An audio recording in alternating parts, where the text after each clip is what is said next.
পুজোর ব্লগ আমি বানাইনি, তো এখন থেকে বানাচ্ছি। এখন যাচ্ছি একটা ইনভিটেশন বাড়ি, মানে লক্ষ্মী পুজোরই নেমন্তন্ন আছে, প্রথমবার যাচ্ছি কোনো লক্ষ্মী পুজোর নেমন্তন্ন বাড়িতে।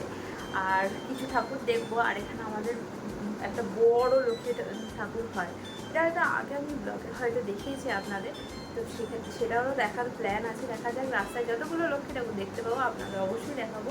যত দুর্গা হয়েছে সব বাড়িতেই লক্ষ্মী পুজো হয়েছে, আর এখন তো ঘর ঘর লক্ষ্মী পুজো। তো চলুন যাওয়া যাক। আমি এই শাড়িটা পরেছি, এটা আমার বিয়ের শাড়ি, বিয়েতে তত্ত্বতে দেওয়া হয়েছিল, মানে এখান থেকে দিয়েছিল গায়ে হলুদে, এটা জামদানি।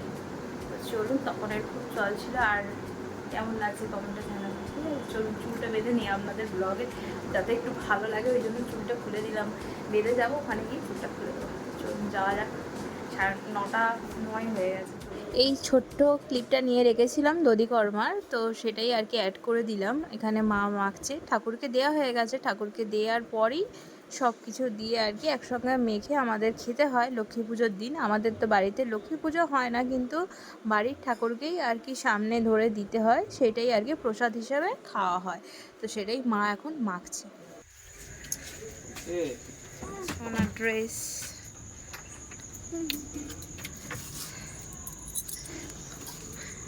আমার বরের এটা চলবে এখন জগদ্ধাত্রী পুজো পর্যন্ত, একটাই জামা। কালী পুজো হয়েছে, কালী পুজো হবে, দুর্গা পুজোর 4 দিন ঘুরেছে, এখানে জামা আর নেই, কত জামা তুলে রেখে দিয়েছে। ছেলে বড় হলে পড়বে না, ছেলে বলবো, ছেলে। এখানে আগে আমরা হাঁটতে আসতাম, রাস্তাটা কি খারাপ হয়ে গেছে গো, আগে এত খারাপ ছিল না, এদিকটা হাঁটতে আসতাম, এখন আর আসা হয় না। এদিকে শোনা রুদ্রর বাড়ি, রুদ্র, অস্মিত, আমাদের সব বাড়ি।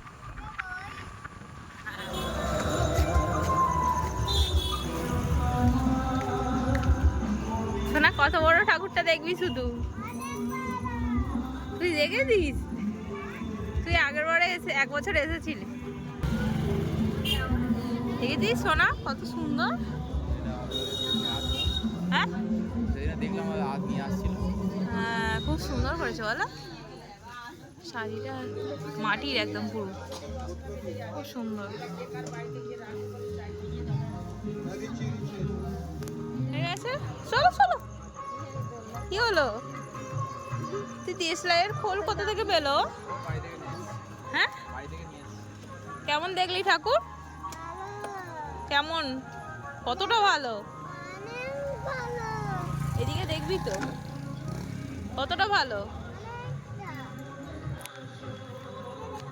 আর কোথাও যাবে, যাওয়ার সময় যেগুলো ঠাকুর দেখা যায় ওইগুলো দেখিয়ে দেয়। হ্যাঁ, না না, এই যে দুর্গা মন্দিরে যে ঠাকুরগুলো, খুব সুন্দর ঠাকুর দেখলাম। এদিকে আবার মেলাও বসেছে, মেলাটা যাবো না, অন্যান্য দিন খুব ভিড় থাকে, আজকে পিছন দিকটা তুলবো।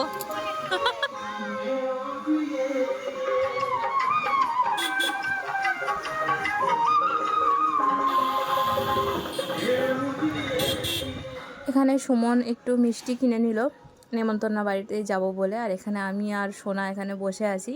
আর সামনে একটা ঠাকুর হয়েছে লক্ষ্মী ঠাকুর, সেটাই আমার সোনাকে দেখাচ্ছে। ওই দেখ, যেখানে দুর্গা ঠাকুর হয়েছিল সেখানেই আর কি লক্ষ্মী পুজো হয়েছে কীরকম, ওই দেখা যাচ্ছে।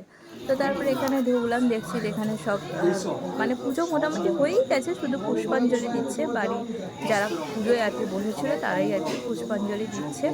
আর এটা হলো এই বাড়ির হচ্ছে বড় বউ, আর এটা হচ্ছে ছোট বউ। দুটো বউ আছে, একটা হচ্ছে বড় বউ, একটা ছোট বউ। এটা হচ্ছে বড় বউ, বড় বৌমা আর কি, আর এটা হচ্ছে ছোট বৌমার ছেলে। আর আমাকে কোলে আসতে বলছি, আর আমি বাচ্চা না ভীষণ পছন্দ করি, আর আমাকে বাচ্চারা পছন্দও করে।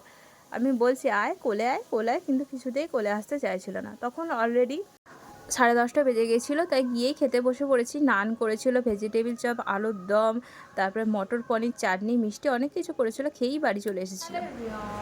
সকলকে জানাই বিজয়া দশমীর অনেক অনেক শুভেচ্ছা, এবং বড়দের জানাই প্রণাম, আর ছোটোদের জানাই অনেক ভালোবাসা। তো স্টার্ট করলাম সেই দুর্গাপুজোর পর, এই প্রথম স্টার্ট করছি ব্লগ। তো লক্ষ্মী পুজোর ব্লগটা কালকে রাত্রিবেলা স্টার্ট করেছিলাম, কিন্তু শেষ করা হয়নি। তো আজকে শেষ করব, আজকে মিলিয়ে আর কি। চলুন দিনটা স্টার্ট করি। আশা করি ব্লগটা আপনাদের খুব ভালো লাগবে। আর পুজো সবার কেমন কাটলো অবশ্যই কমেন্টে জানাবেন। পুজোর সময় আমাদের খুবই মানে প্যাকড আপ শিডিউল যাকে বলে, আমার তো বিশেষ করে গেছে। মজাও হয়েছে প্রচুর, কারণ তিন্নি এসেছিলো, বাপি এসেছিলো, প্রচণ্ড মজাও হয়েছে, ভালোই হয়েছে।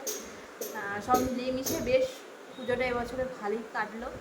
তো আবার একটা বছরের জন্য অপেক্ষা। আর আমি এখানে এসেছি এই যে ঠাকুর ঘরে পুজো করতে। তো চলুন দিনটা স্টার্ট করে আসলে ব্লগটা আপনাদের খুব ভালো। বাইরে একদম রোদ ঝলমল করছে, আকাশ ফাটা রোদ যাকে বলে সেটা বেরিয়েছে। সামনে দিওয়ালি আছে, বাজিগুলো ভালো রোদ পেলে ভালো ভাববে আর কি। চলেই এলো, পুজোগুলো হু করে কেটে যাচ্ছে। দুর্গা পুজো মিটে গেল, আর কিছুদিন পরে কালী পুজো চলে আসবে, সেটাও চলে যাবে। চলুন পুজোটা ঝটপট করে নিই, রান্না করিনি এখনো পর্যন্ত।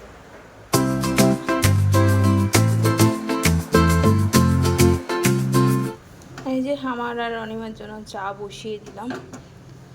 আর আজ সকালবেলা হয়েছিল আলুর দম টিফিনে, কারণ বাইরে কাজের লোক লেগেছে, এখানে সব বার করে নিয়েছি। আর দেখুন কত বড় থোর, থোরের সাইজ দেখছি, ইয়া বড়।